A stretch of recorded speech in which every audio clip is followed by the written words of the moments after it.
Mm-hmm.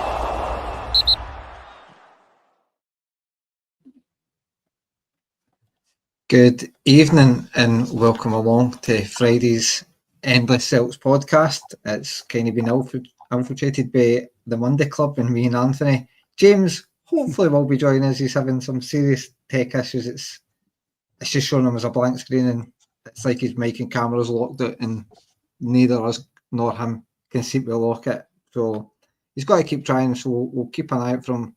Hopefully kind of gets involved and he can join us in the chat, Anthony. But now, welcome everybody along. P. McGlone saying I've obviously sent him the topics earlier because he said that James has got a 5-point deduction for the quiz. And there might not be a quiz if James doesn't join us.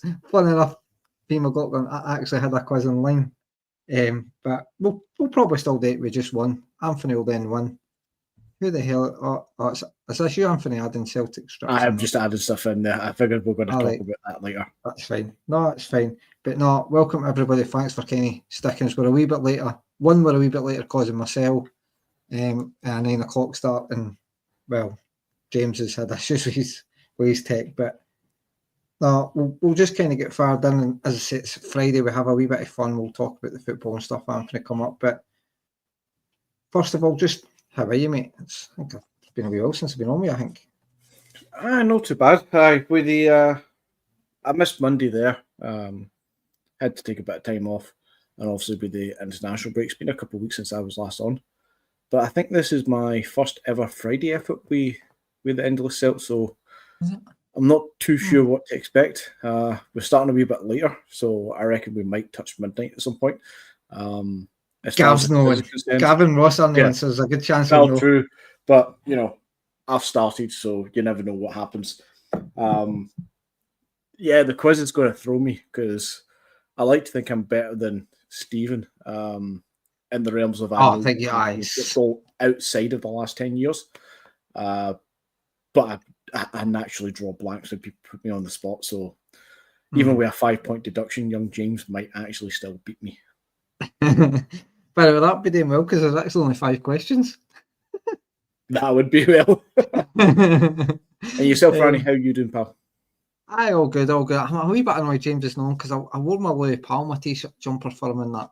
I don't know when Louis Palmer went away on loan to Olympiacos, he was spotted in the airport with this hoodie on. So I just thought, because James was on, I seen it there, I thought, I'll put it on for him. And he's not here. James is not here. But no, I'm all good apart from that, mate. Thanks for asking. And before we kind of get into the podcast, Gavin, I see Gavin in the chat here. It was a wee thing he brought to the podcast back when he started. And I don't think, it's not something we can generally do all the time because it's a quick fire thing, Anthony, but it'll be a lot more quick fire than when Gav done it 2 weeks ago, I think it was. And he just got a wee bit carried away. No. And it's more designed for a person. That's it kind of brought it. So I don't believe you've ever done it because generally Gavin done it on the Fridays, mate. So as I say, quick fire before we get into it. Your earliest Celtic memory? I can't remember what the game was, but it's definitely going back to the 94-95 season at Hampden. I think it was against Kilmarnock. And I remember later on my uncle got me the half-season book for the second half of that season at Hampden. And eventually we sat in the North Stand. I'd say this would be the second memory was remembering, I think it was against Hearts, and the injury time played in the first half was like 1 minute and then like 2 minutes in the second half. But it should have been like 6 or 7. And I'm a bit like James since that day when I was such a young lad. I think I've always been pet peeved by the lack of injury time. And appropriately for each half. But my actual earliest memory that I can remember was earlier that season. I think it was against Kilmarnock. I was in the South Stand. My uncle got me a ticket for it. I think it was the family section at the time, or de facto family section. And I remember what was that, 94? Yeah, it would have been 8, maybe 9 at a push, but 8 years old. And he sent me to the pie stall to get 2 pies. And halfway back, I remember tripping down one of the steps, just a wee fumble and a stumble, and dropped one of the pies. And my uncle sent me back to get him another one because he was jokingly fuming that I would be so stupid. So my first kind of memory is dropping pies at Hampden. But alas, it was also the season different. It was also the season I think we won the CIS Cup that year. I always get confused if it was Rafe Rose or Airdrie. No, Rafe Rovers beat us. Rafe Rovers beat us. I think that's one of the I was at that as game. well. I was at that game. So like a big carty day out, big day out, and it was not a happy bus journey home. Stud Lanigan's 50th, Larson's 50th goal. Oh, by the way, what a game that was at. Your favourite Celtic player, probably the obvious. No, so somebody mentioned this in the last podcast I was listening to, and you kind of let's ignore Larson because that's the default for everybody. Mine's growing up was always Andy Tom. Everybody had one of the 3 amigos. I just loved Andy Tom playing in that kind of attacking midfield position just behind the 3 amigos. I think he was, if it wasn't for the 3 amigos, I think he would have been heralded as one of our best players at the time. Yeah, it was good. Like, and I think he was well thought of over in Germany as well. I'm not saying he had tons of cash, but I think he was well thought of over there. If Gavin hadn't just texted me there, I would have. Your favourite Celtic manager? Martin O'Neill. Yeah. Nah. They kind of obviously grew up throughout the 90s with Celtic, especially the second half. But I think Martin O'Neill will be that big change and our fortunes, the winning the treble in 2000, 2001. A shirt that I've got that when I was a youngster, me and my mate Joe went up to Celtic Park every other week and got players to sign it all. O'Neill as well. That's framed in my bedroom. So yeah, O'Neill will always. I think perhaps Rodgers is a better manager, but a favourite would always be O'Neill. He kind of started that dominance, did they? Yeah. Started that dominance. Your favourite team out with Celtic, if you have one? Barcelona. Make no small talk about that one. Makes sense now. Yeah. Obviously, people know on this podcast a few of us like to collect football shirts. And a few years ago, we were, between me and Gavin, we were having an unofficial competition of who could collect the most or have the kind of most unique collection. And I counted it at one point from 88 through to 2020, 2021. Barcelona had 64 shirts, home, away, and third shirts, not including goalkeepers. And I think I got to about 56 before we moved south from Shetland to mainland Scotland again. I just started selling them off to make space and kind of reduce things. So I went from about 56 down to about 8 Barcelona shirts. Next one question. White bread or brown bread? White. Right. HP or Daddy's brown sauce? Oh. Yeah, I'll go with Daddy's. There's just it's going to sound so fucking weird. There's just an extra bit of tang to Daddy's sauce. My phone's just. I really need to take my lock screen off for doing this. Tea with fish? Yes or aye? No fish, mate. That's a group chat conversation the last few days. Yeah, I generally don't eat fish. I don't see any issue with having tea with it, but no, I don't eat fish, so I wouldn't pick anything. And then lastly, your 3 ideal dinner guests. They can be living or dead. It's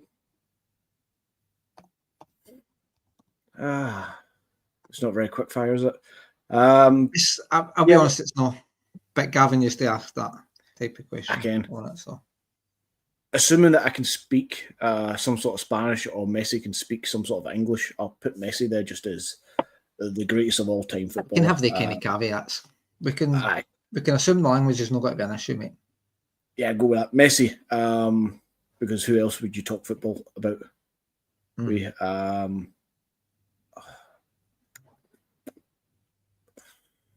Martin Scorsese, film buff at heart. I love all my gangster kind of films, and currently just now watching the Sopranos, which I know Scorsese did not make, but it's right up that street in it with Goodfellas and Casino and stuff at that time.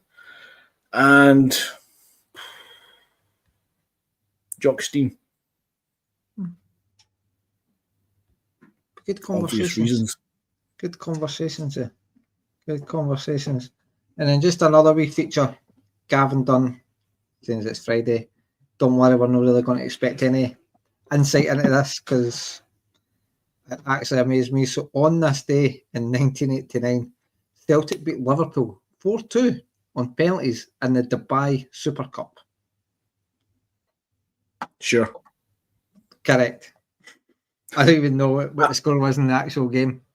I want to say This they is actually Celtic have working. whatever little stupid trophy that is in the museum. It's but got to be yeah, some sure. sponsor thing. It's got to be some sponsor thing, but it just feels like well too early that we were going to Dubai at that point. I was going to say, yeah, Dubai. what was in Dubai in '89? But they hadn't had the boom yet, so Just felt like it should just be a lot more sand then at that point. So I'm just going to kind of shift the topics a wee bit. So it was one question I was wanting to ask Gavin and James last time on, and I hate harping back to the Derby match, mate, but it's more looking forward to the next one. So I was going to ask if the next match was important. Is it a must-win for Rodgers?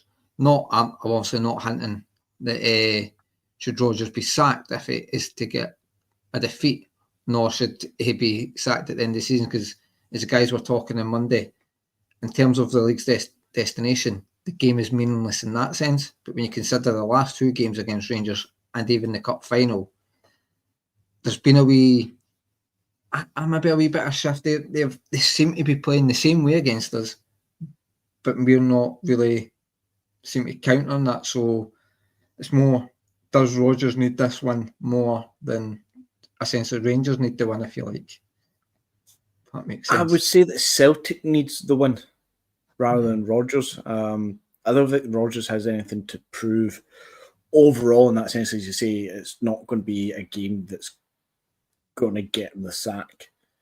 It would go against him in some ways that he's allowed Rangers to get the percentage better of us for the season, which, even though we're going to win the league by a considerable margin, double digits, it's a bit annoying and a bit weird that at this stage it looks like they definitely have our mark and our number. For the club, though, I think it's a bigger thing than just Rodgers himself.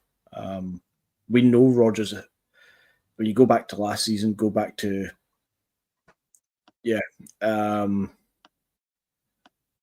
last season, go back especially to his first stint. I always remember the game we went down to 10 men and we beat them at Ibrox as well. I think it's Eddie got a couple of goals on that.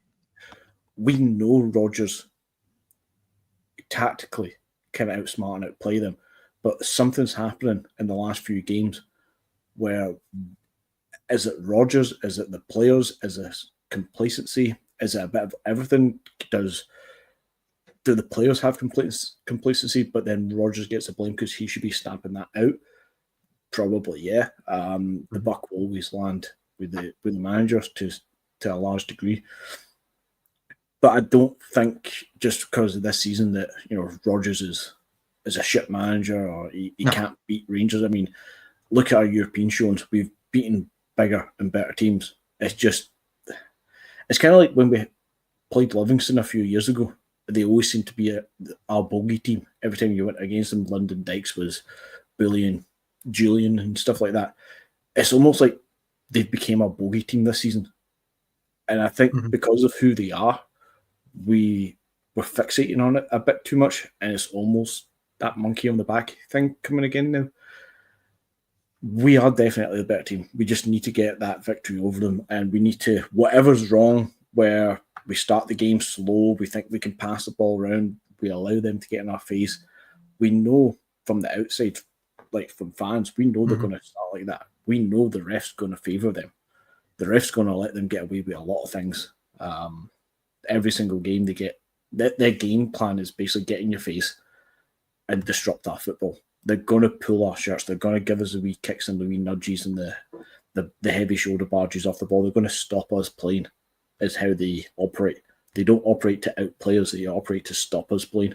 We've known that for years. And we just need to figure out what we need to do slightly different in our game to actually combat that shit. And it will come back. As a club, we don't want to end the season not being able to get the better of them, even though we're going to get the league. I don't think it's a Rodgers kind of do or die moment. I don't think it's going to define Rodgers. I think if anything, if we were to get beat by them again, I think it would just, light a fire under Rodgers for next season to prove a point. He's the kind of guy who'll say, right, fuck this shit. We let them walk all over us last season. He's going to go for a whitewash with them next season. I'd just rather it didn't get to that point because I don't want them to have any sort of bragging rights at all. I think Ross was saying similar, I don't want them having bragging rights. It means nothing in the grand scheme of the league, but them having any sort of joy over us, I don't want them to have that. I don't want them to be any sort of success. No, I totally agree. I think that's kind of where I was coming. It was just, like I say, not for 1 minute hinting that Rodgers would lose his job, or it's just for because of the manner of the last 3 games. It just, for me, it felt like maybe Rodgers kind of needs that more for the psychology, maybe just to say, because it could just become a wee bit of long summer. You know what how the media will spin it, and in fairness, it does. Although we will still win the league and by all accounts win it by a canter, it just maybe it doesn't sometimes look good, and it can be, the narrative can be spun a different way to say, well, Rangers beat Celtic 3 times in that domestic season. It could just, I really just hope we turn up and just put in a performance. Obviously, you could go and batter them for 90 minutes and Igamani goes and does the same thing and whacks one in the top corner from anywhere. These things can happen. I think from my point of view, it's a performance I'm looking for. You just want us to put in the performance that we know that we can. But we'll just try and put that game to the bed, and we'll kind of jump onto the late catch because I've noticed you're blogging the way the picture up. Well, you've got it in the background there, Anthony. You're one that likes to collect some kits along with Gavin. Obviously, there's nothing official that I know of anyway, not that we're in the know or anything, but yes, this one, obviously seen Jota in it. I think it will be the official away kit. I feel like it's, the pictures seem to get leaked quite, and I think footy headlines are generally usually on the money with kits as well. They've got a good hit rate though. What's your thoughts on it? Can I say I'm not a fan? I like it. Until I saw this picture, we obviously Jota cropped out of it, which I assume this is just the picture of Jota with him cropped out. I never noticed the collar until I saw this one, and the collar looks fucking weird. Oh, aye. But see, overall, the design, I quite like it. I think it's quite nice. I do like the thin pinstripes, but I don't know. It's what's making me wonder is there's strong hints that the new season coming up, we're going to get a Bumblebee shirt, and I'm just wondering if the hints this third kit is this what this is, or can we accept that this is the third kit or / away kit, and the alternative one will be an actual Bumblebee? But I quite like that. I'm led to believe. So see how we're also got to be one of the elite club things now. Yeah. Our third kit will have like the trefoil thing, so this would be the away kit. I feel like so the third kit would have the trefoil, and maybe that's where they'll go down the Bumblebee route and try and make that. Which wouldn't be a bad thing. It seemed like exactly a 90s Bumblebee with a 90s trefoil. It's a wee bit more retro.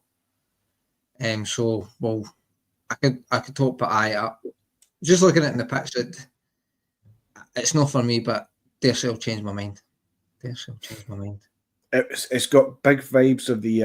I think Gavin got it recently. The black and green striped one that we had with NTL. I think it's the one that Larson broke his leg in back in the day. I bring that back.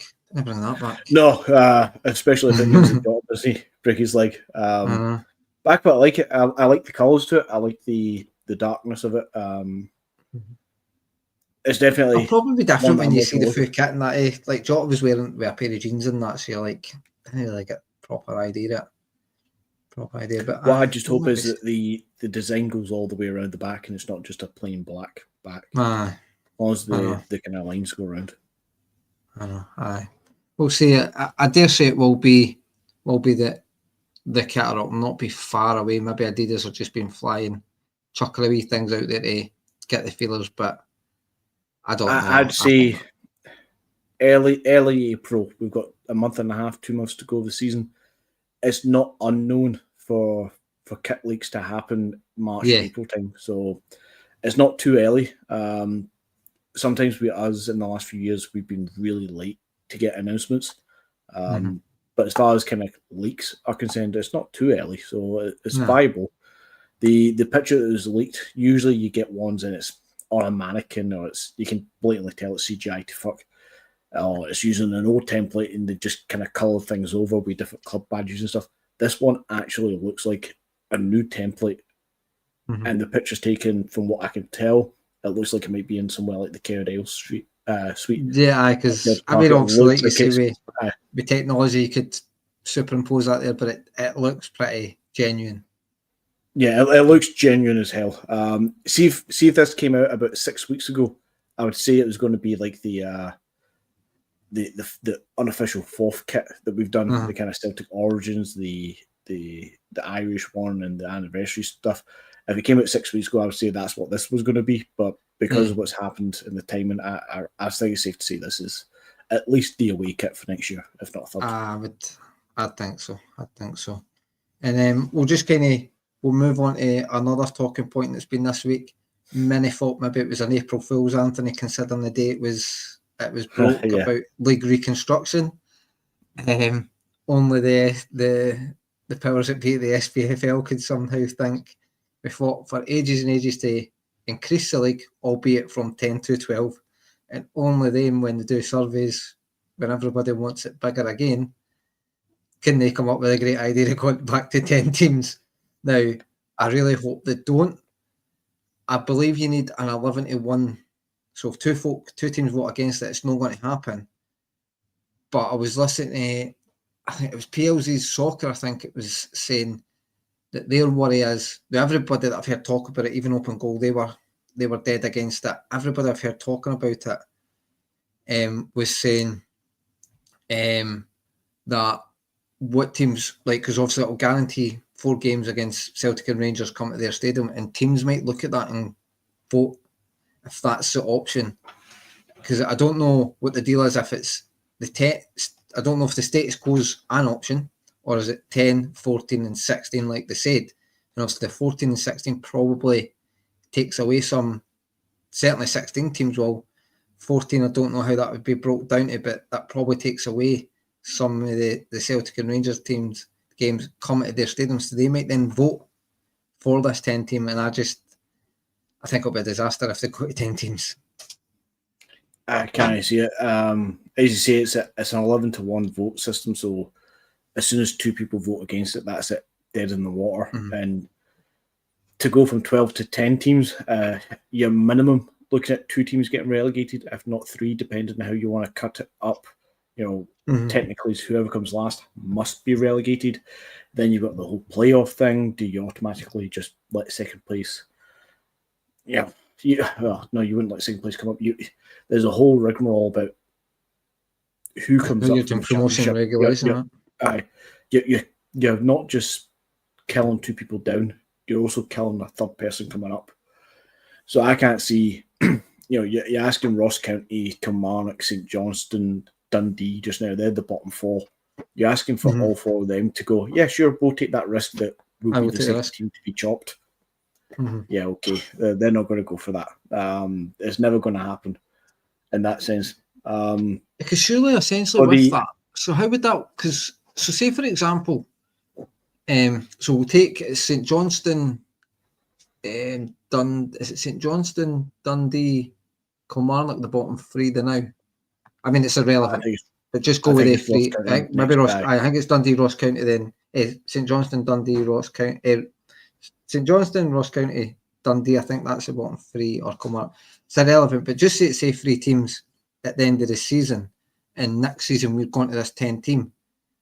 Like, does 2 of them just drop out and nobody comes up? So, for example, Livy or Falkirk, who's got to win that league, did they just not get up? Or do 3 teams go down? So, exactly. So, say it's Falkirk that wins the league. They have to come up because they've earned that right. And then you have to say, well, somebody who's came second or third and fourth in the championship, they've earned the right for the playoff. So technically 2 of them could have a good argument to say, well, we have a chance to come up, but at least one of them. So let's say Falkirk. So Falkirk come up, and let's say it's St Johnstone, rock bottom. They go down. That's 12 teams. You still then, on merit, St Johnstone have went down on football and merit. You then still need 2 other teams to be cut. So you're going to just cut Dundee and Kilmarnock straight out of the league. I mean, I'm not against that at all. Absolutely all offence meant to Dundee and Kilmarnock. I don't like them as clubs, I'm afraid to say. But they're never going to vote for that, to be cut, because you can't just cut 2 and let Falkirk come up. You have to cut 3 and Falkirk come up, because you can't tell Falkirk they're not allowed to come up. So they're not going to. It's never going to go through to go down to 10 teams. I'd also would love to know who they've canvassed to ask this, because the clubs would never have said it. And I think the last time there's any sort of vote of fans about what they want as a league reconstruction, to go down to 10 teams has never been an option. I think like it's something stupid like 90% of people want a bigger league, not a small one.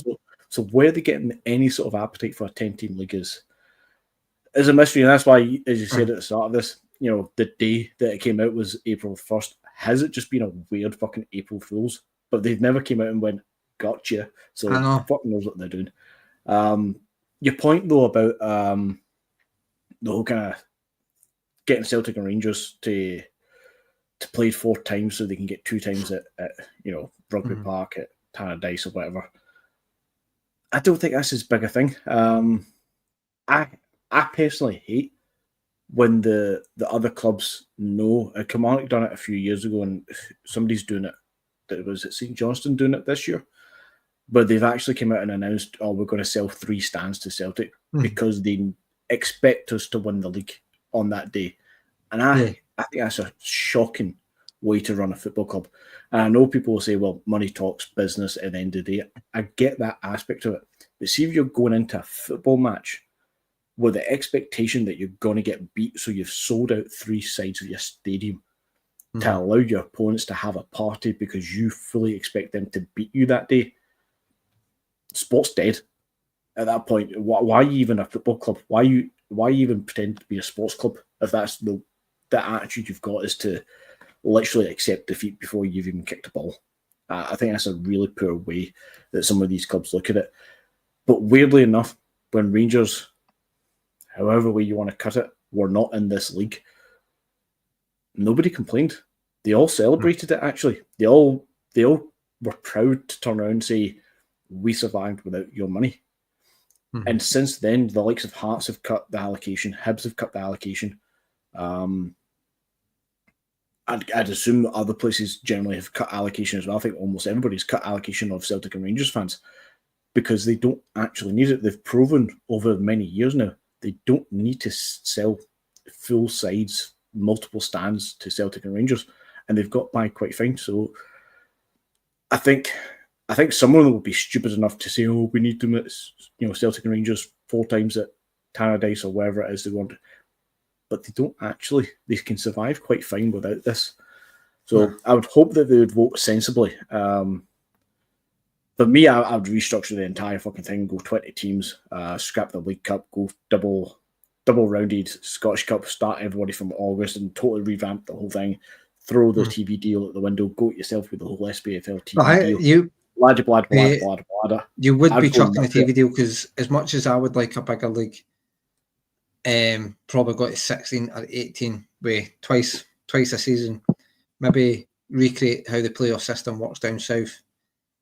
Yeah, they're never got to. I don't know if the teams necessarily would vote for it. They maybe would, but the SPFL are not going to vote for it because as soon as you don't guarantee, and I know folk will maybe say it shouldn't be about Celtic Rangers, but it fucking is. It just is at the end of the day. And as soon as you tell Sky you're no guaranteeing 4 derbies, it's bye for them. I'd tell them to fuck off.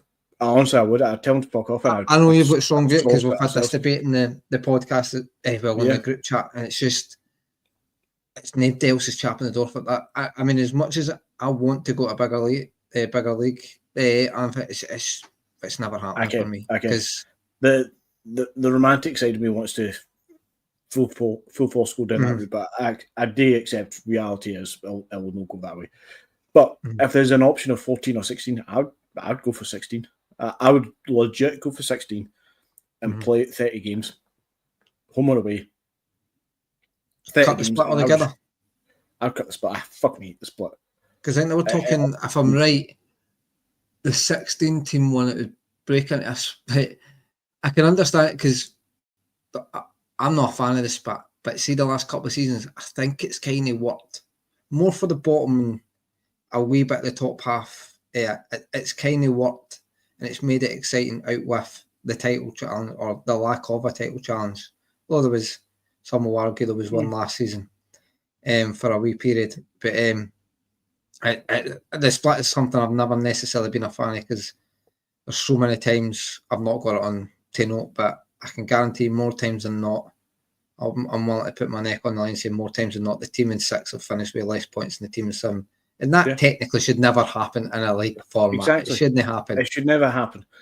But I think, see, with the 16-team league, what's even more weird is I think the way that would be looking to do it is the top 6 would break into a league, if you like, then the bottom 8. Have I done my numbers right there? No. Aye, so it would be 6 and 10. 6 and 10, I think that's how they would do it. But and so the top 6 would play less games than the rest of the teams. But by that point, you're going with 30 games, having a split, and playing 5 home and 5 away, and you're up to 40 games. So you're actually adding more games. I think it's more.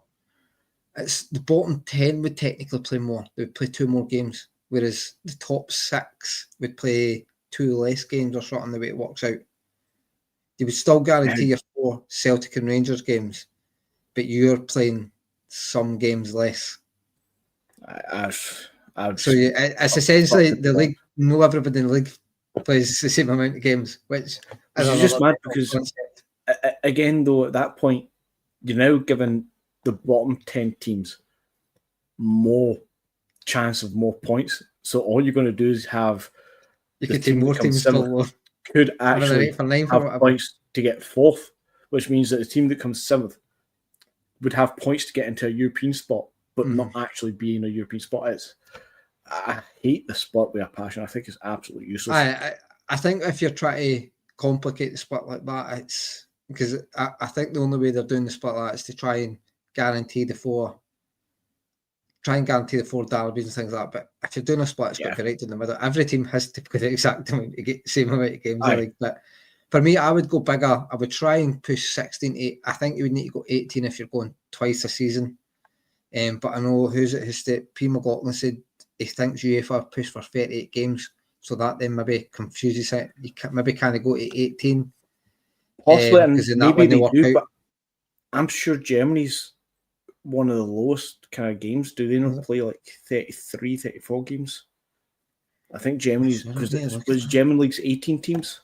Mm-hmm. And they're only 26, so that would be 36. But more like one of the things that I would 18 would put me against games, 34. One of the things that I would go against a bigger league is I think we've got teams in the Championship, certainly Livy, I think, can compete at that level in the Premier League. Dunfermline, nowhere near getting up. They're a big club in their own right. Raith Rovers are a decent sized club, and Falkirk are a big club. So there is teams down there that I think can survive and probably make it a better league, if you like, all round. My only issue is if you're making the top league bigger, you're really weakening the lower divisions. I think the top league, if you make the top league bigger, it might help bring youth players through. You might, because there'll be more dead rubbers. You might win the title sooner, and there'll be, because you're not looking at a game against Rangers or some games, you might get to play the laddies more often. That might happen lower down the division, but lower down in the league. But that would be my only worry with a bigger league is, what does that do to the pyramid, if you like? Does it weaken that? If we went as high as 18, I think you have to then take the other three leagues and split them into two, be that a 16 or 14 or whatever way you want to. I think you can't have 18 at the top and 10, 10, 10 for the next three down or something stupid. I think you need to merge them together and come up with two 14s or 14, 16, whatever it is. I think the whole thing needs restructured at that point. But I'm glad you mentioned something there about, and this is what's going to happen a lot of times, especially as you say with that kind of 7th place team. You end up with a lot of dead rubber games, and it's all fine. Even currently right now, it's all very well that the media have spent many a years trying to hype up a split to the point of, we've got 1 game to go or 2 games to go before the split happens, and they're making this big, Motherwell, sneak into the top 6, kind of will they make it there over Hearts and whatnot? And it's like, oh yeah, you're making a big deal, but nobody fucking cares. Really, nobody cares. Sky aren't suddenly putting on a fucking mid-table card SPFL match because will they make the split to inevitably become 7th or 6th teams who don't get anything anyway. European kind of position-wise, nobody gives a fuck, really. All they're doing is making a drama out of nothing a little bit earlier before the end of the season, but then when you get to the end of the season, they're all dead rubber games in the middle. And I'm glad you brought that kind of point up about dead rubbers, because this is something that a lot of people would say about having a 20-team league, and again, as an 18-team league perhaps as well. You've just said, and I agree with you, Philly, that there's 4 or 5 teams in the championship who could come up and actually, especially the support size, be worthy of being in the top league. But a lot of people would say, it's just going to make, I think somebody put in the group chat there as well, was it P. McLaughlin or somebody? The Celtic Sports Podcast, sorry. You're going to have like 14-0 games against Morton. Yeah, you'd have some big score lines. But they're not going to get any better by being in the division below. Those clubs will get better with the bigger exposure and the rest of it. But there's still going to be dead rubbers all across the league, no matter what way you divide it up, be it the split just now, be it mediocre teams. I mean, there's dead rubber games in the EPL just now. Anyway, no. Fuck's sake. Well, what's that? Man United, I seen the second half of that Chelsea Spurs game yesterday. Dead rubber game, practically. Man United are, this weekend, I think they're looking to win a game to go equal on points with Crystal Palace in 12th position. Mate, that's a dead rubber game. We're talking on TalkSport that Man United this season have not won 2 games in the league in a row, back to back. That's mental. I know Man United are nowhere near where they used to be, and they haven't been for a while. But that's madness. Mental. A club of that size having they won 2 games in the bounce in the league this season. Absolute madness. Seems we kind of dived out. What was it Gav had? I'll see if I can get back to it. Gav had kind of put something in the group chat, and I might have to just sack it because I can't find that, because he was asking something about Ange, and I can't find that. Where is he, Gav? I'm very conscious of what I'm doing now. He was just asking what your thoughts are if Ange got the sack at Spurs. And what do you care?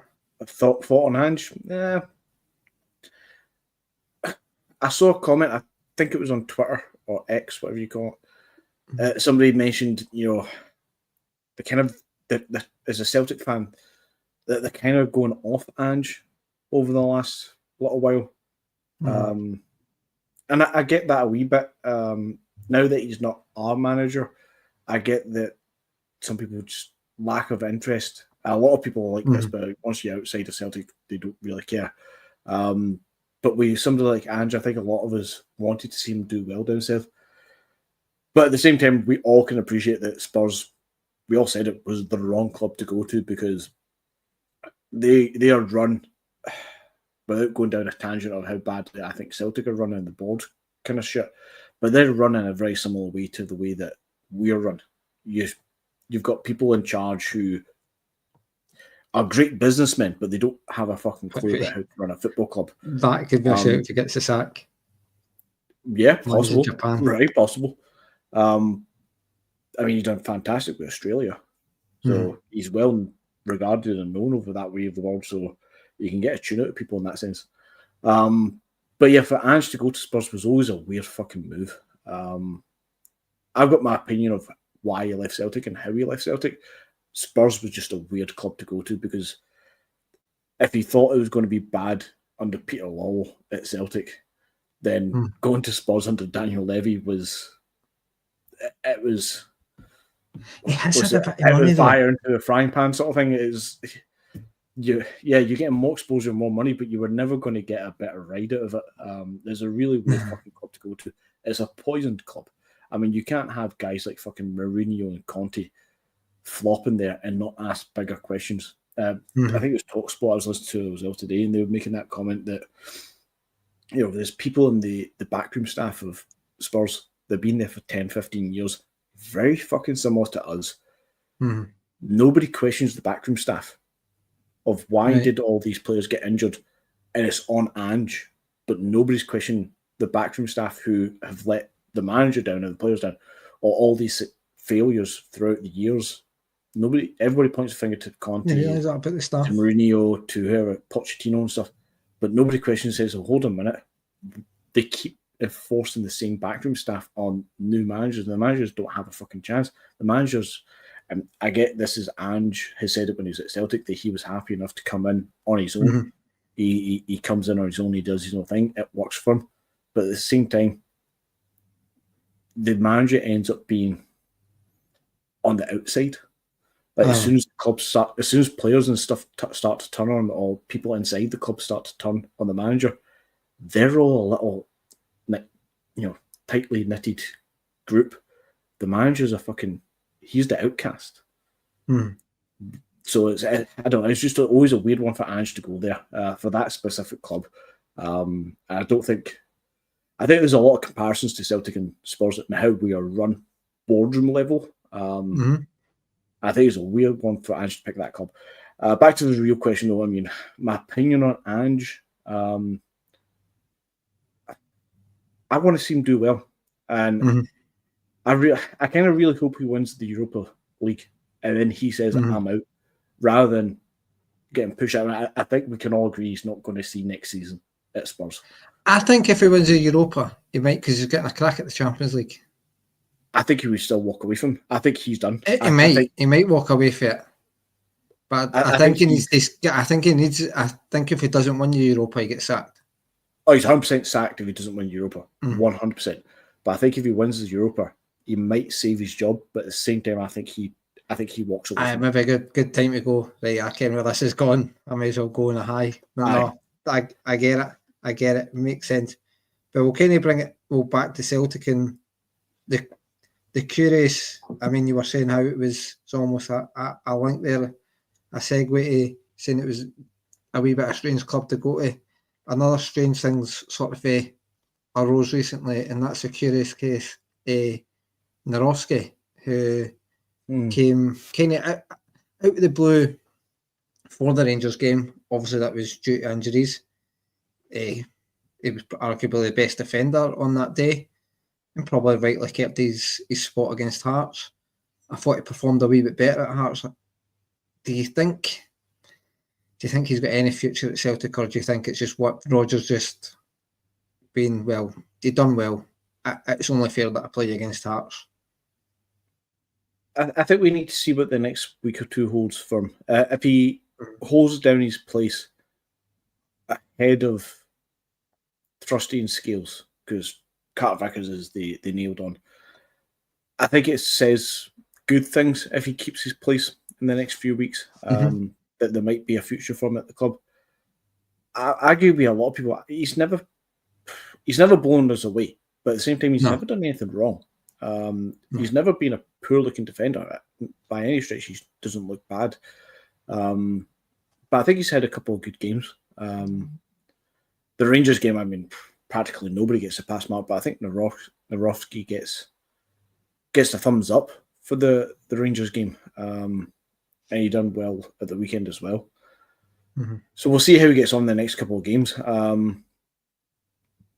It's a weird one, though. If you go back to last summer, when he was first signed, it was almost pegged as if Mike Narovsky was the only Rogers signing, because you brought in guys like Yang and Tilio from Korea and Australia, and a lot of the players that year we were like, oh, that's just on the back end of what we were doing when Ange was there. The scouting program had still been full swing, so we just power through with those sort of signings.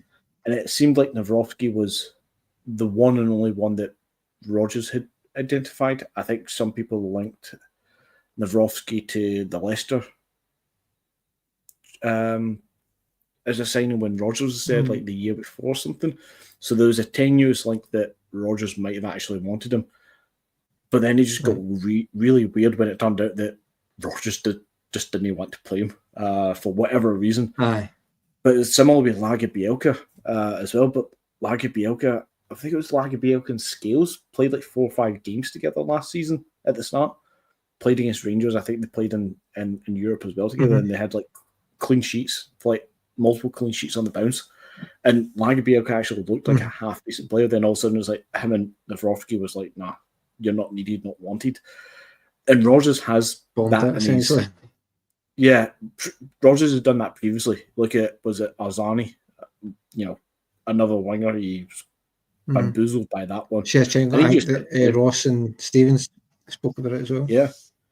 When he's blindsided, Rodgers just doesn't play people. If he's not the players that he wanted, he won't entertain it. The club can sign you. The club can deal with it. I ain't playing you if I don't want you. And that's kind of how it's felt for a long time. After we've got over the initial, this was the only Rodgers signing, I think it became quite apparent that summer, none of those signings were Rodgers signings. Which is a whole other conversation in itself about how we do our transfer policies. But as far as Narovsky is concerned in his future, I think he's never let us down. I think he's never put in a shite performance. I think he's been okay. There's a player there. It's just whether or not Rodgers wants to keep playing with him. And we'll see in the next week. It just feels he's not got the pacing, maybe, isn't it? As good as Rodgers wants to bring it out. He's still young enough. I believe he's about 24, so it maybe can be coached in him. Must be, yeah. It just felt weird because you look at the Aston Villa game. I think it was 3-2 at the time to Aston Villa, and Narovsky doesn't come on then. It was weird how it's just he doesn't come on in that game, but when needs must, he's playing against Rangers. But it's a weird one. But another guy that's rumoured to be out for maybe 5-6 weeks is Kasper Schmeichel. He's had a really good season. It was one that I think majority of Celtic fans understood when Rodgers brought him in. I think Rodgers gave the board a chance to, you talk about transfer policy, I think he gave the board the chance to get a keeper in, then it taken him to go, he's fucking a bit too much. I'll give Kasper Schmeichel a phone and I'll get him up the road. And by accounts, Kasper Schmeichel's had an absolutely fantastic season for us. Just unfortunate he gets injured on international duty and he'll be out for 5 to 6 weeks, I think they're saying. So potentially rules him out for the season. I think he said he'll try and make the cup final. So hearing him saying that, to me, he's not going to play another league game, or he's just not putting a target on that. But do you think that'll be a big loss for us? I mean, Sinisalo's looked okay when he came in. And what I liked about Sinisalo on Saturday against Hearts, when we were a wee bit under the cosh, when we got pressed a wee bit high and we maybe weren't getting it out, he lumped it. just punted up the park. Now, Yeah. Kasper Schmeichel's obviously better on the ball than Sinisalo, but sometimes you just need to lump it and turn your opposition round. And that's maybe what we've just not done against Rangers a lot recently. So, specifically on that point about Sinisalo lumping the ball forward, I think many fans, if not all of us, sometimes are screaming out for us just to clear the lines at times. Just stop fucking around the back, because you can see the press is happening against us. You can see that if we don't clear ourselves within 2 passes, we're under pressure at the back. And a lot of times you just want to clear the lines. But we've seen keepers do this before, where they come in and he's like, fresh legs, he's fresh mind, he's going to clear the lines more, he's got a better range and distribution to him, yada, yada, yada. It often ends up being kind of drilled out of them. And I say that with remembering the Kasper Schmeichel, was he on that Stick to Football podcast with Gary Neville, Roy Keane? The Sky thing. He was on that last month, was it? And he made a point of saying that is how Celtic play. That's how the manager wants him to play, is passing it out from the back rather than the long punt. And he's happy to do whatever he's asked to do. I don't want to say he kind of took no responsibility for the pressure that gets invited sometimes from playing the way that we do, but he did make the point that some clubs have this kind of philosophy of how to play football, and this is what we do at Celtic. So I very much would say the Sinisalo kind of punting it long and clearing the lines thing is probably more that he's a fresh duck out of water sort of thing. He's not making any silly mistakes, is he? Yeah, and I think once he gets a bit more confident and he gets drilled into him to play it out from the back a bit more, he'll start doing that more, because that's what he's been asked to do.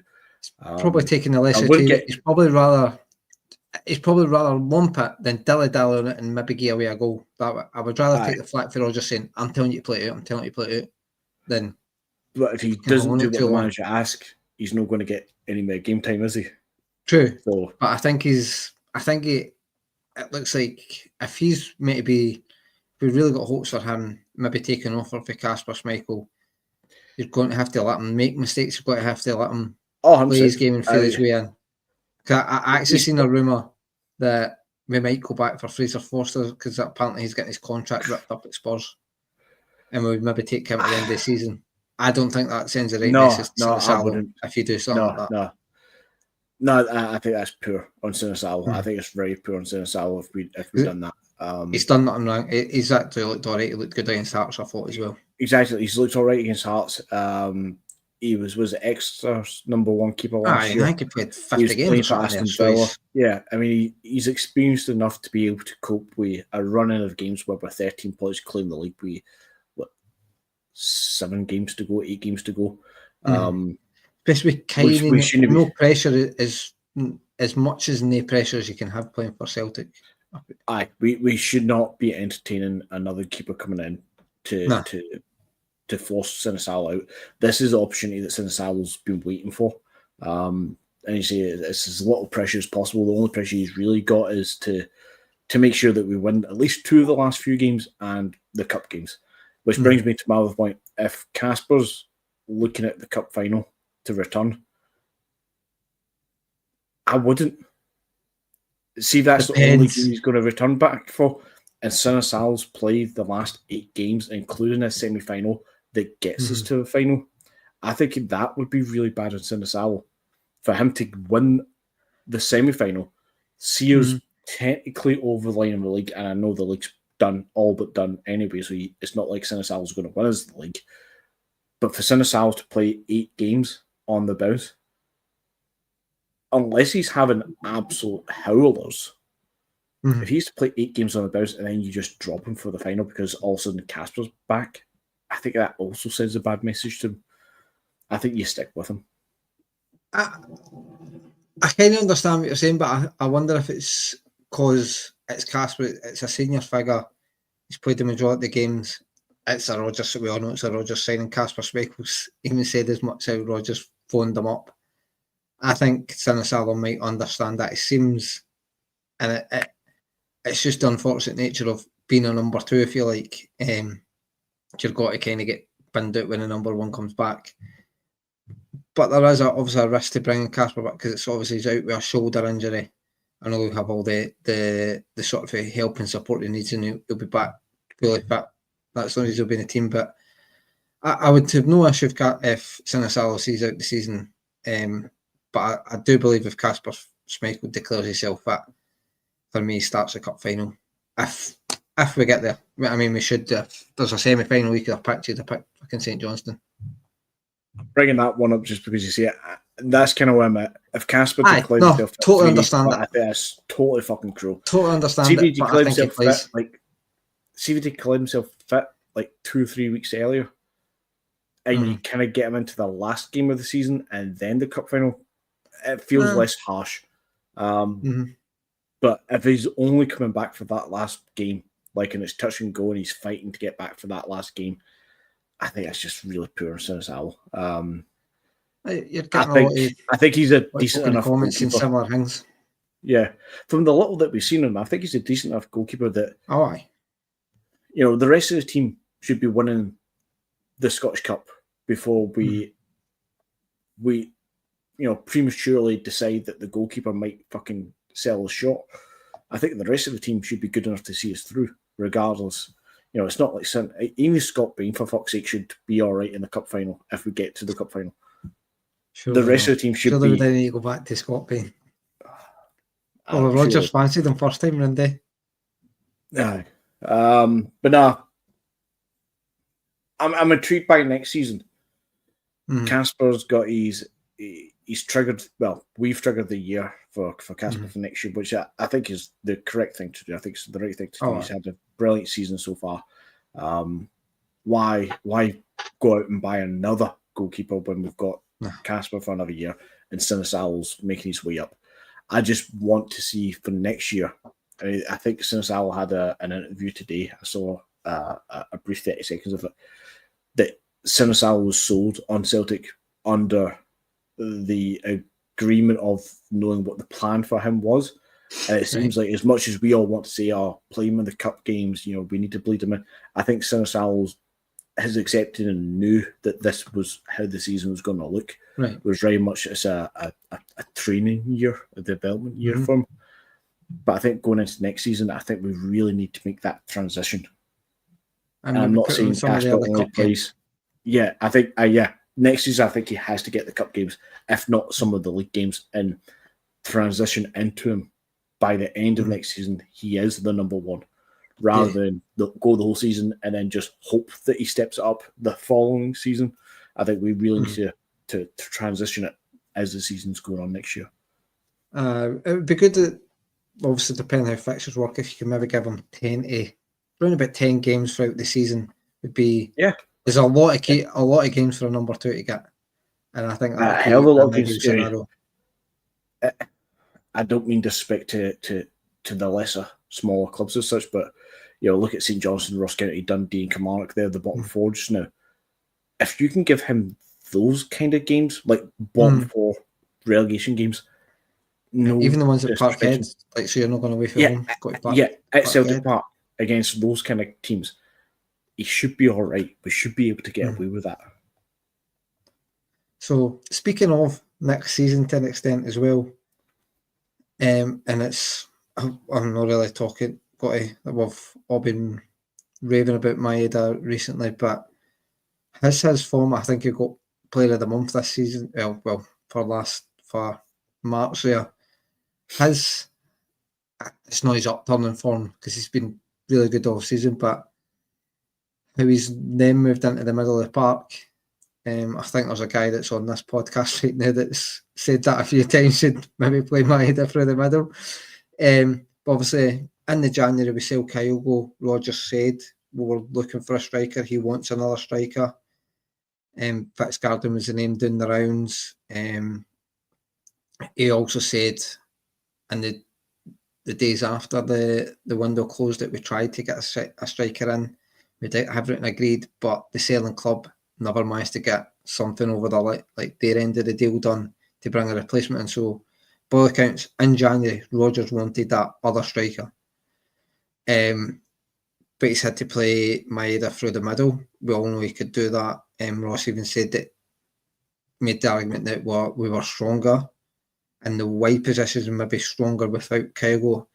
Weirdly kind of looks like that. I would never say we are because Kyogo's movement was ridiculous, but Maeda's form, he does a big one. I feel sorry for in the sense that the number one striker goes out the window and then the winger turns into a brilliant striker. But his Maeda's form up front and his goal return up front as well, has that maybe changed Rodgers' thinking coming this summer? I mean, he's hinted at saying it would be easier to buy a winger, and I understand that because I would take a guess that Maeda scored about 15 goals since January, there or thereabouts, with a few assists. Obviously, he's got 30 goals and now I think round about 15 assists as well. To try and that's silly money to try and guarantee you the type of goals. I think next season as a striker. So has that maybe changed Rodgers' thinking and maybe a lot of the fans thinking going, well, we'll have Maeda, we'll have Ida, maybe can go and look at that youth player, whether that be Kenny or someone else, just maybe even just bring a youngster in to try and develop as a third choice striker, because we're not going to spend big bucks on a third striker. I feel like if his idea is for Maeda to be the number one. So do you think that's maybe got to change Rodgers' tactic and maybe look at strengthening the wings and deploying Maeda as the number one, I feel like, or the number 9, should I say? Possibly. Yeah, I mean, I've always, as you said, jokingly, tongue-in-cheek and all this, I've always said Maeda's better through the middle. He's practically every goal he scored for Celtic. Some will always say, oh, it was because he started on the left side and he was coming in from left to central. Yeah, but pretty much all his goals and success throughout his time at Celtic has been when he's actually been in the middle of the box.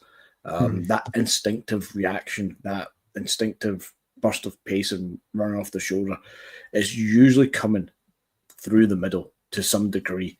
He's, Samaras had this thing where he could run from the wide position and run into the middle with the ball and score a goal. You generally never saw Maeda do that. The goal against Rangers where he took Tavernier for a run and fucking bellied it off Tavernier's underside of his foot and somehow still scored a total Maeda fucking moments from the left wing. Maeda's always been better through the middle. He finished joint top goal scorer with Kyogo in the Japan League in the season that both Kyogo and Maeda came to Celtic. They both were the joint top goal scorer in a whole other league, which the calendar and dates make it baffling in a sense, but the fact that we had both of Japan's top goal scorers at Celtic at that one time kind of tells you that, and combine it with the fact that he's always played as a striker for Japan, tells you that, he's a striker, not a winger. But he was really good. But then, see, he sort of be devil's advocate, but also where I would say, I mean, Maeda needs to start for the middle, but where I was always coming from, Postecoglou knew Maeda better than any of us. Postecoglou even came out and said Maeda was one of the first signs he wanted to make, but out of respect to his old club, he never went and done that deal. The Postecoglou is a guy that knew him better than all of us. He used him at left midfield.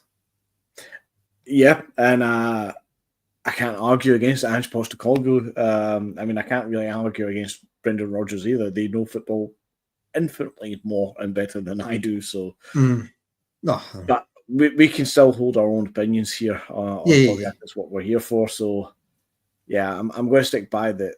He's so much better through the middle. I mean, he's proven it the last few months to us all that he's insane through the middle. I mean, his technical ability is not the greatest, but just I think it's a lot better now, though.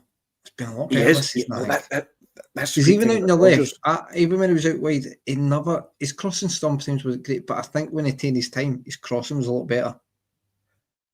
what I Was it noticed great? this season It was specifically, better. a lot of time under Rodgers, he's developed. I mean, Rodgers always develops players, and he's developed Maeda to be more sensible. He somehow managed to get Maeda to think a little bit more than the not thinking part that Maeda used to do. And instead of getting to the left wing and just hitting a fucking shitey fucking cross ball into Rose's head, this first half of the season he was keeping it on the deck a lot more. He was trying to turn inside and pass it in rather than attempting a cross from out wide, which I don't think I ever saw a cross come from Maeda from the wide berth actually hit a target. So he's more practical with the ball. That his final product was more practical when he's out on the wide this season. But again, nobody can deny that in the last couple of months he's been so much more effective through the middle. Baffling more effective. Which brings us to the point of, is he going to be the number one striker for next year? More than likely. And do we focus now on another winger rather than a striker? I think that depends on Adam Ida and Johnny Kenny. I agree that, Rodgers has said that he wanted the third striker to be, what's his face, Rocco Vata in the first half of the season. I want to kind of development type striker. Yeah, and he was happy to look for the third striker to be from the youth kind of squad, the development squad, and that's where Kenny kind of fits in. But Kenny's also been somewhat posted missing the last few weeks. So is he getting the chance that he also needs? Does he deserve it? I don't know, but is he getting the chances that he needs? Not really. And Adam Ida, he's fallen, I wouldn't say out of favour, but he's fallen down the pecking order. He's not stepped up to be the number one. He did show promise when Kyle first left, but Maeda's just ran with it so much that you can't stop Maeda. So I think Maeda starts next season as the number one striker, and it's up to P. McLaughlin's bang on. And I've tried to stick up for Ida, but I think I've tried to stick up for Adam Ida, but I think he's bang on. See if Adam here's one, just a wee curveball. Here's a wee curveball. Say we got offered the 8 or 9 million we paid for Adam Ida in the summer. Do you think we sell him? Yes. I think we might too. I'm not saying I want him to leave. There's people in our not saying there's anything there, but I think there's people in the chat and there's people in our group chat who are gonna put their head in their hands when I say this. Adam Ida's been a flop. At £9 million, I would argue against that. He's been a flop. He's not been as good as I thought we were going to be. I think a flop is maybe a bit harsh, mate. When you look at if you look at his minutes to goals, I think it's really good. And then he's got big goals in big games against Hull. It just feels like, for me, Ida feels like I don't think he's ever going to be that 25 goal a season striker. Which is what we need, though. No, totally agree. I just feel with Adam Ida, it's like he'll score a bunch of goals, then he'll go about 7-8 games and then nothing. And then he'll get another 3-4 goals, and then he'll go 7-8 games, win nothing. I feel like he scores goals in bunches. I'll turn that back on you and ask, is that worth £9 million to Celtic? No. Not asking if he's a £9 million striker for the EPL. I agree. Or is it worth it to Celtic? No. And no, that it needs to be more consistent. Like, you would rather a striker scored goal like 5 or 6 games in the bounce, even if it's just one goal, and then miss a couple of games, no scoring a couple of games, and go and score another. Whereas he's scoring maybe four goals in 3 games, and then doesn't score for 7 or 8 games. And that, for me, that's not enough. I wouldn't go as far to say that, because I think he has got 15 goals this season. Which is not terrible, but it's also which is not terrible when you consider he's got Champions League goals as well in there. But it's not transfer record breaking. No, it's not been worth the 9 million. I will agree that. I felt it was worth the 9 million at the time. I felt it justified the fee. Yeah, there's arguments we probably could have got. I see P. McLaughlin saying, he's averaging a goal every 58 minutes. I think he's played about fucking 14 games, but to be honest, still I think he comes off the bench all the time. I've generally not looked at his stats since he left. Nah. He's been one of those players that out of sight, out of mind. See, I hate this conversation. A bit controversial. I think if we got the money we paid back for Ida, I think we'd let him go. As a club, I think we would. And I'm seeing the Celtic Sports Podcast coming back in there with the Rodgers effect. We Adam Ida for next season. Hopefully. It's really going to come down to next season, specifically the summer and the preseason. If Adam Ida... The preseason's a big one because he's had that all season as an excuse saying, didn't he have a great preseason? Didn't he this? Yeah, but... Next season, he'll how long... I mean, that's what, 4 months this now... 3 months at the end of the season. December, November, October, September, 4 months. He's 7 or 8 months into the season since we signed him at the end of August, start of September. That excuse is long gone. Long gone. I would, back to the point of the whole Maeda, starting striker, are we stronger, and all the rest of it. We're only stronger if Adam Maeda steps it up, or Johnny Kenny steps it up, because as much as Maeda has replaced Kyogo, and we don't look like we've lost anything when we've lost Kyogo, because Jota's came in and Maeda's moved up to the left. Depth-wise, we are shorter, but quality-wise, in the starting trio for our front three, so Kuhn, Maeda, Jota, I think we're stronger than we were in January. But the depth behind them is weaker. I mean, there's no backup to Jota if he's injured. Obviously, Maeda would go there, but I just mean as a straight up, that's your starting three. Who's your backup three? There's no depth if Jota gets injured. And because Adam Maeda's not hitting it, there's no depth if Maeda gets injured up front. Obviously, on the right side, Yang stepped up, so there's depth on the right wing, but there's no depth to the left or the striker. So, depth and quality were weaker, but Maeda's stepping up so much that we don't look like we're losing Kyogo. So long as Adam Maeda or Johnny Kenny steps it up in the preseason, I don't think we focus on a striker. I think we focus on a winger.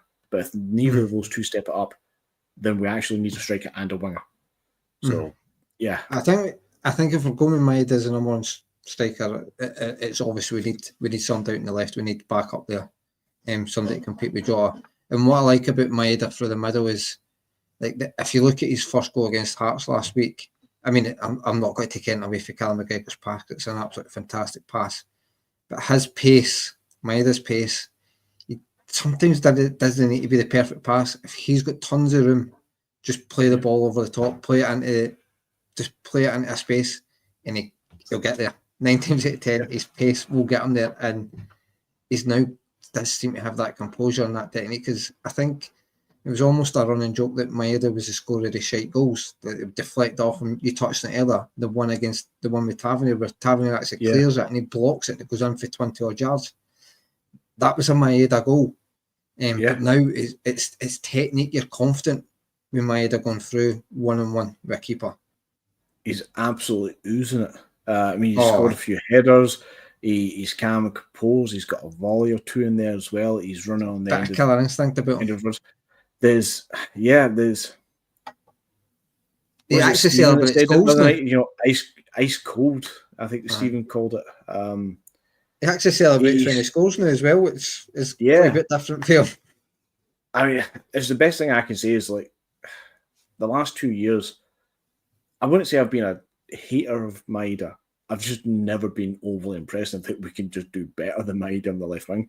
But I'm at the point of you can't drop the guy. He's a cult hero at this point for Celtic. I'm not going to use the L word. That's far too stupid to use that word. But he's a cult hero. He's up there, if not beyond, and surpassing the likes of Samaras, Paddy McCourt and stuff. His stature at Celtic is higher than Kyogo's, and I think Kyogo is technically the better player. But just because of the charisma, the personality, the explosive nature of his abilities and his playing style, we're going to remember Maeda a lot more than we'll remember Kyogo. And I love Kyogo. I mean, I don't think anybody doubts Maeda, certainly in the Celtic support. But I think it sounds silly because we've been raving about him, but I think we'll not fully appreciate him. I mean, I hope it's a while yet, but the day he leaves, I think we'll be like, shit, we had a fucking player in our hands here. we had a proper, not that anybody's wished him away or anything like that, but is James McCarthy even still here? Go to bed. Is James McCarthy even still here? But because Celtic's never put anything official, and he's technically still under contract to the end of this season, I think. Nobody knows, Franny. That's the weird shit about this whole thing. Nobody. I think his contract. If he's still at Celtic, I think it should have been at the end of this coming season. His contract be up. I think it was a 4-year deal, and it's a 4-year deal. Was he a 4-year or 5-year? Because he's 200 Ivory, 200 Rogers. So yeah. So it may have been 5. So I don't know. Anton. By the way, Brown Warrior might be can't right. be 2 more. Brown Warrior is maybe Hooper the Hollowhound. I don't know. Maybe he is. Don't know. Like legitimately, has no idea if he's still anybody seen James McCarthy? I seen him promoting stuff for Hamilton, mate. Seen him promoting stuff for Hamilton. So he's still alive. This season. Still alive.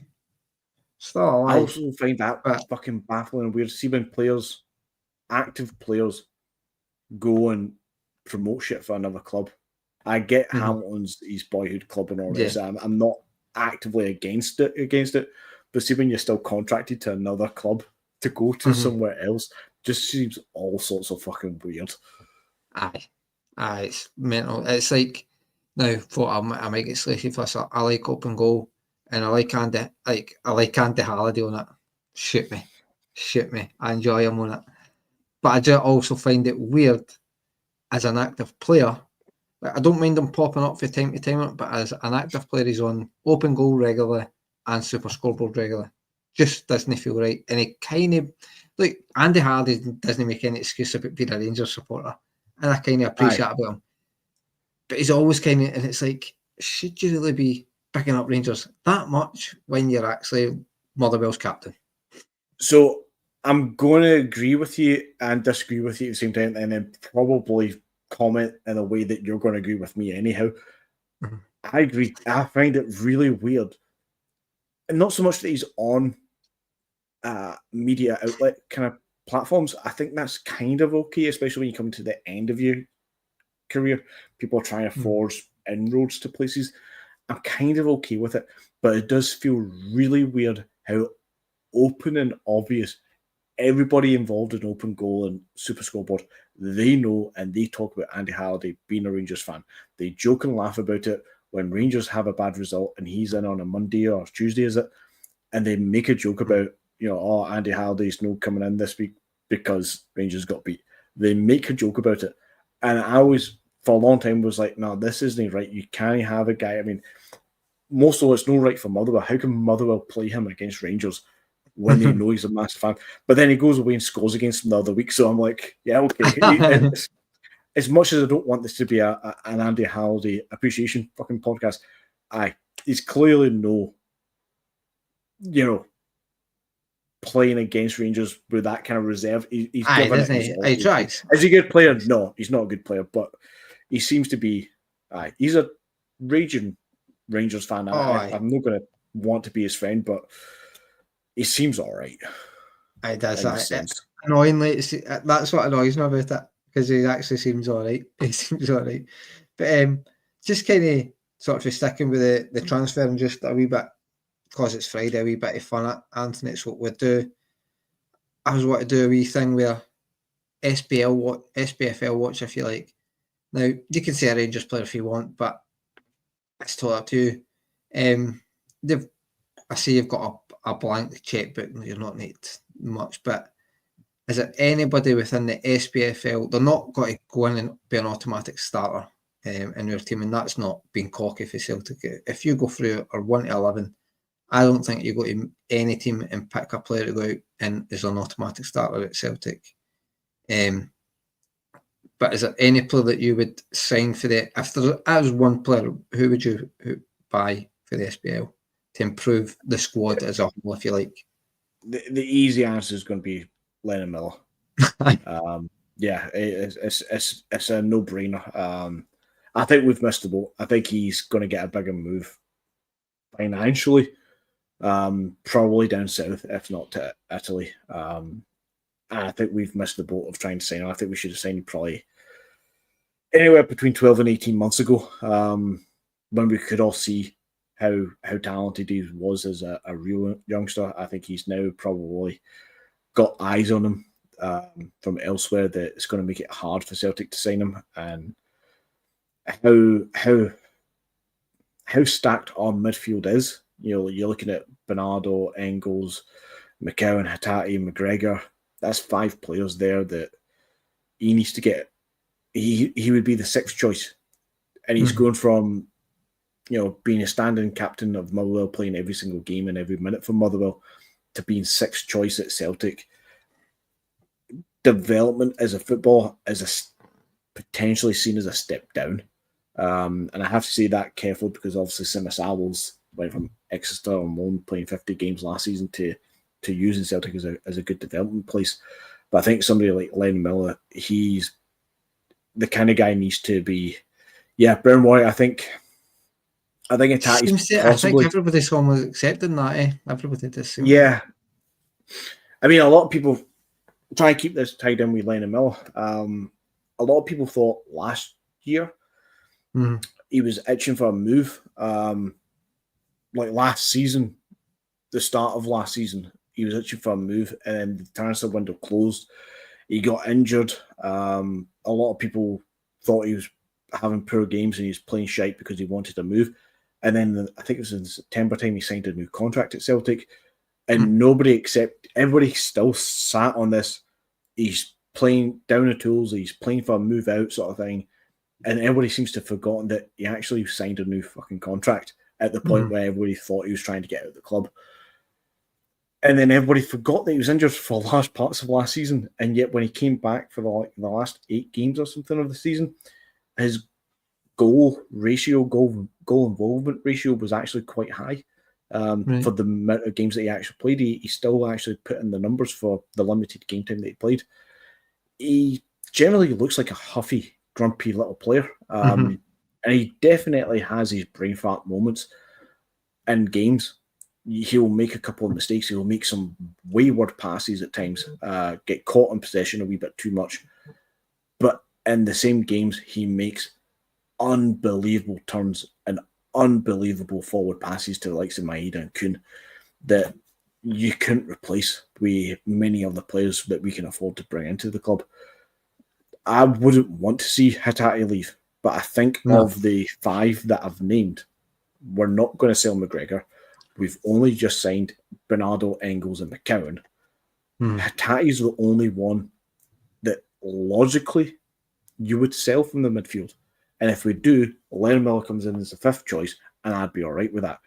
But I don't think you bring Lennon Miller as a 6th choice if you're not selling somebody from that 5, which would be Hatate, because again, 3 have just signed and 1's your captain. I don't think you're bringing anything. If you were bringing something just to beef it out in that position, essentially, I would be looking at Triantes or Bellingham in at Hearts. 2 guys that can just sit in, and you would almost be looking at Callum McGregor understudies in there too. But the player that kind of came to mind for me, now obviously there'll be other obvious ones like Penrice, I think, at Hearts, who's had a really good season. But I think a lot of folk when they look at Penrice at left back, that would always be with the caveat that we don't bring Sloop in. So that's where I'm kind of going with mine, with the caveat in case Sloop doesn't come in.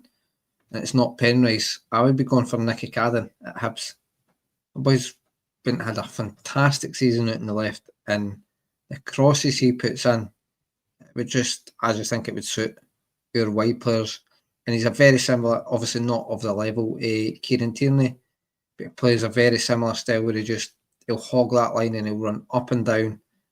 So obviously you're not expecting Kieran Tierney to play every game, and you're getting a more than ample, certainly domestically, a more than ample replacement, I think. So Nicky Cadden would be my guy. Lennon Miller, I totally understand him. I'm on the Lennon Miller bandwagon as well. That's a player I hope we get. But what we'll do, Anthony, is can't remember who said it. I think it might have been P. McLaughlin, but we'll try this quiz. You should win it, but we'll just kind of ask. I've got no competition. You've no. I just need to get one. You've not right. got much you won. But there's a wee theme to it. So Celtic stopped the 10 back in 1998 with a 2-0 home win against St Johnstone. Who scored the second goal that day? I can't remember what order it was. Who scored the first and who scored the second? One's Larson and one's Bratback. I'm going to go with Bratback was the second one. Well done. Like, St Johnstone won the Cup double in 2021 with 1-0 wins against Livy and Hibs. Who scored the winner in both games? It's the same guy, by the way. Which actually surprised me. No idea. What's the boy's name? Who's the boy who's an absolute arsehole? Witherspoon or something? Go with him. No, but I think this guy, it was Sean Rooney. I think by all accounts. Was it Sean Rooney? I think he's turned into a bit of an arsehole. I might be totally wrong, but I'm sure he got done for batting his woman. So he's maybe turned into a bit of an arsehole. I'm sure he was down at Wrexham or something. I'm sure he was down at a club and he's had his contract ripped up. Celtic have played St Johnstone 75 times at Parkhead.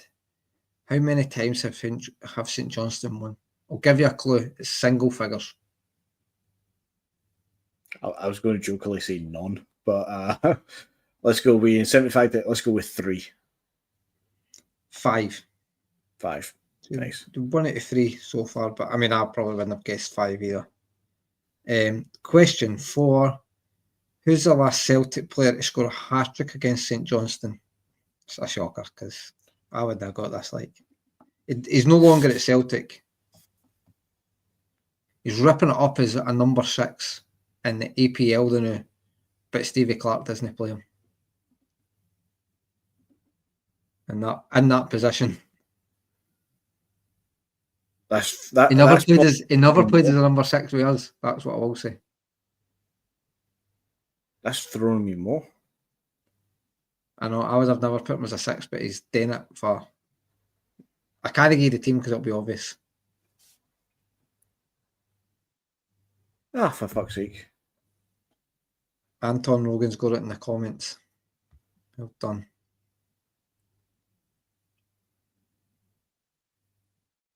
My mind can only go to the likes of the strikers, which it can't because no striker's going to go that far deep. No. I'm refusing to look at the comments at this point. I've only seen Anton get it right so far.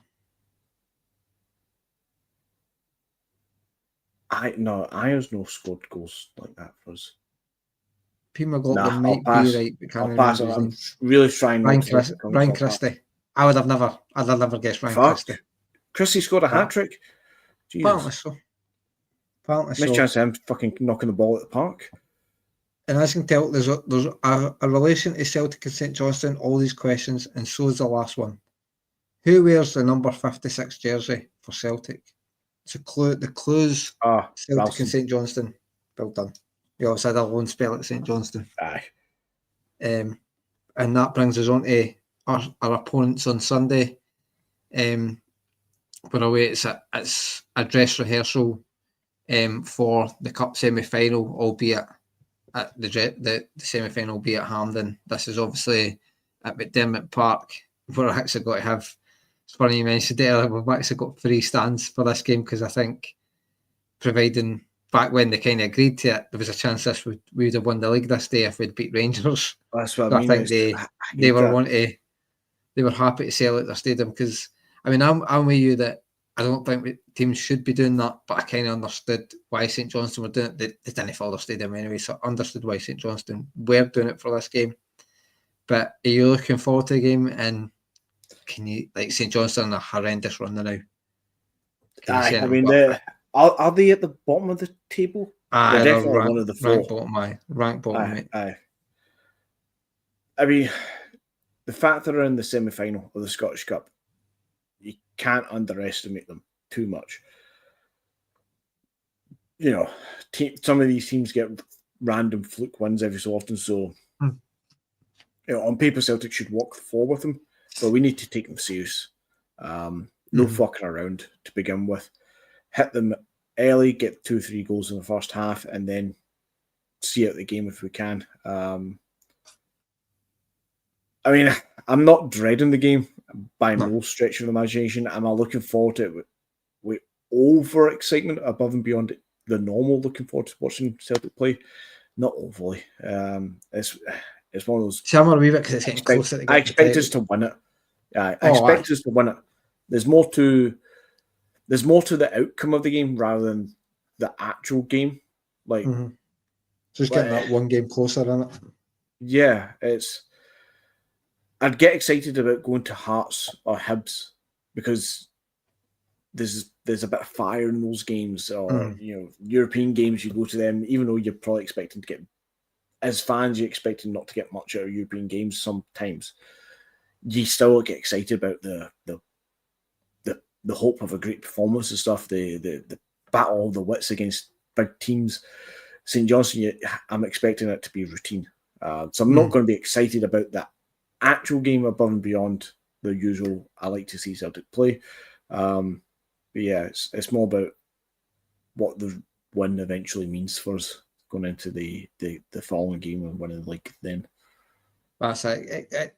If you get the victory, it takes us one game. I mean, if Hibs do us a turn on Saturday, it could be the game that wins us the league. So I suppose your mood could change, Anthony, come 6 o'clock on Saturday night, because depending on what Hibs do.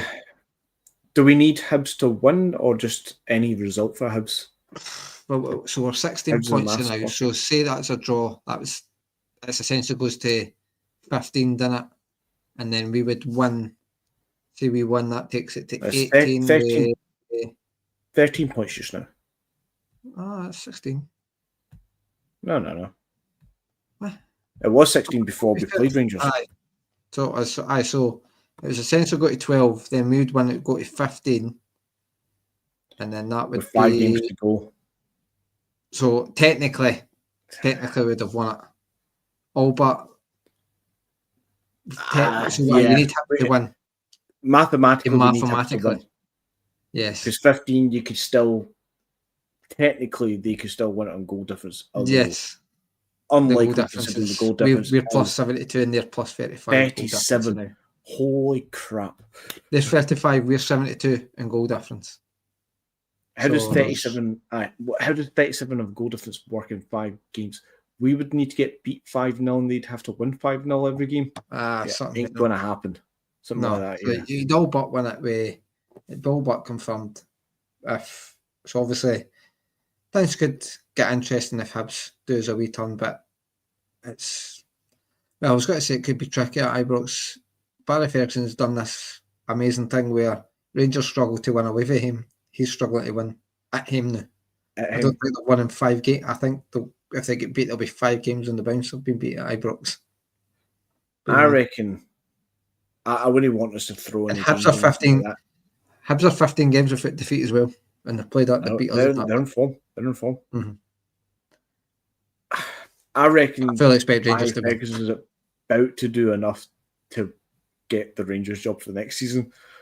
I think, like Ross said, I think that could be a good thing. Long term, short term, it'll be good for them. Because you look at Michael Beale. Michael Beale got a turn at them, got the job. Clement got the turn at them, got the job. Managers get a bounce, especially at Celtic and Rangers. It's got to be that bounce is going to get amplified.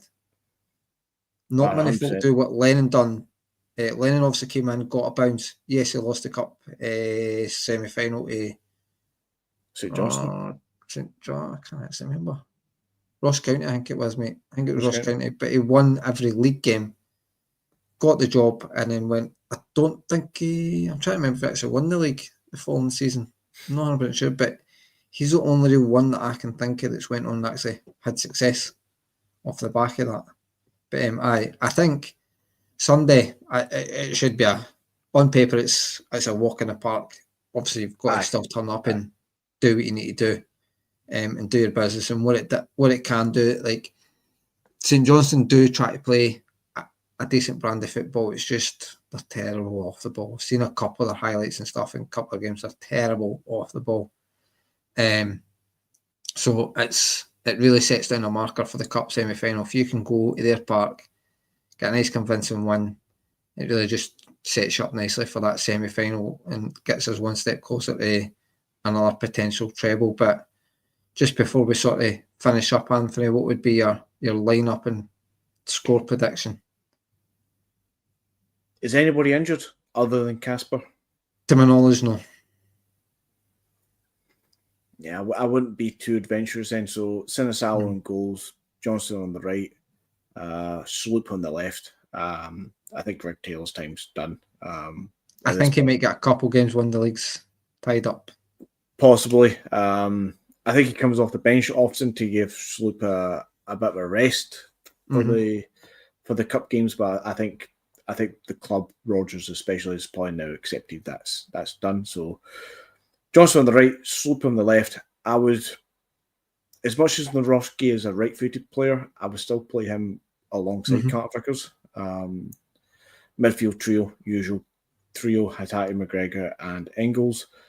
I'd like to see Bernardo getting at least a half hour. I think he needs to be built up into it again, but I don't think he starts ahead of those three. Kuhn, who looked like he had a good game against Hearts, he starts on the right for me. Yang comes off the bench as well. As much as I want him to get half hour, same as Bernardo. Left side, obviously, it's Jota, and up front, Johnny Kenny. I mean, Dyson Maeda. No, I don't. And your score? Dyson Maeda to get 4 goals, Celtic to win 5-0. I mean, I can't argue with your team. One we've sort of a side note, I think Forrest is now back. I think where we can, and he's on the park, I think we need to give him any penalty we get, because I think this will, if he doesn't score this season, it'll be his first in 16 that he won't have scored in a season. So I think he scored obviously in every season as a professional. He's not managed it this season. Is that a record he goes for this season, or is it he already it could be scoring every season? It could be. I'm not 100% sure, mate, but it would just be nice for him to keep that going. But obviously, you can't just give him any penalty when the game's at 0-0 or a draw. I think if we're winning a game by a couple of goals and he's on the park and we get a penalty, hopefully it's kind of sort of agreed that, by the way, I know Engels, you're the normal taker, or either you'd be it. But if we're winning by a couple of goals and the game's out of sight and Forrest is on the pitch, he's on a penalty. But for me, I think my team, I didn't see any changes to that. Maybe Trusty comes back in, but I would personally stick with Nawrocki as well. Although I've always been an advocate saying you need to build up a centre-back partnership, and it seems Rogers wants that to be Trusty and Carter Vickers, but I don't think Nawrocki's really done anything to deserve to not be out the team. Exactly. And has Trusty done enough to be automatically picked because he's available? I think so. But Trusty's a weird one for me in the sense that you look at the Dundee game, I think he kind of got a wee bit bullied, I think. But then you look at that Atlanta game, you look at the Bayern Munich games, better quality. He turned up and it was a lot against A teams, and you're like, so maybe is it just a concentration thing where he just needs to treat every game like it's that lively Champions League game, which clearly, like, I know in the last couple of weeks Carter Vickers maybe hasn't been the best, but players like Carter Vickers, Callum McGregor, even Kasper, Schmeichel, Astor, Johnston, Maeda, they certainly look like they treat every game like it's a Real Madrid, a Bayern Munich, or a cup final. I trust him. Maybe just one of the guys that you like. By the way, you need to play at these standards you set against in the Champions League. That needs to be every game. But so I would argue he's done enough to justify. That's it for me. But I would still put I think Trusty's done well over the whole season. I think he's not blowing me away enough to say that's the partnership him and Carter Vickers. I think it's the one that we all want to see do well because he's the natural left-sided defender. Carter Vickers is a natural right-sided defender. But I don't think he's done enough to just be an automatic, the pair of them are fit, the pair of them play. I don't think that partnership's quite there yet. Could be soon enough. I don't mean any of this to say like he needs replaced next season or nothing like that. I think he's absolutely fine. I think we've got a player there to be developing and coming on to a game and stuff. So, but I'm with you. I don't think Nawrocki's done anything to deserve to lose his place. I think he's done Yeah. more than good enough the last few games, and I think we should persist with him a little bit longer and see what else he can bring, because he can play football and he can read the game. No. It's just there obviously is something that Rodgers has said, but I'm actually going to go the same scoreline, Anthony. We'll keep it nice and friendly. I think it'll be 5-0. Not too sure about Maeda's 4 goals, but will it surprise me? No, I'd be more surprised if Maeda doesn't score on Sunday. I would say that much, but and that's the level Maeda's at just now. It's only St Johnstone, but it doesn't matter now. You're more surprised when Maeda doesn't score. But no, that's us for the night. Have you enjoyed this one? First Friday night, well over an hour long podcast. It's unusual for me. but well under the normal time of a Friday podcast. Well, there's that as well, because Gav is not on the wine. It's been a good one, Fanny. I've enjoyed it. Maybe a few more in the next few weeks, few months. Well, obviously, a lot of time it was work related why you weren't on a Friday, but as we know, that's changed. So the viewers may see you pop up more on a Friday now that you have that availability, mate. So we'll just see how it goes. But no, thank you for everybody for getting involved in the comments and stuff. I hope you enjoy your Friday night, and who knows, maybe Monday when it might be Anthony and myself back on a normal slot on a Monday night. Things go away, we could be celebrating a title win. We will see by then. And then I will bid you farewell. Have a nice weekend, and hail, hail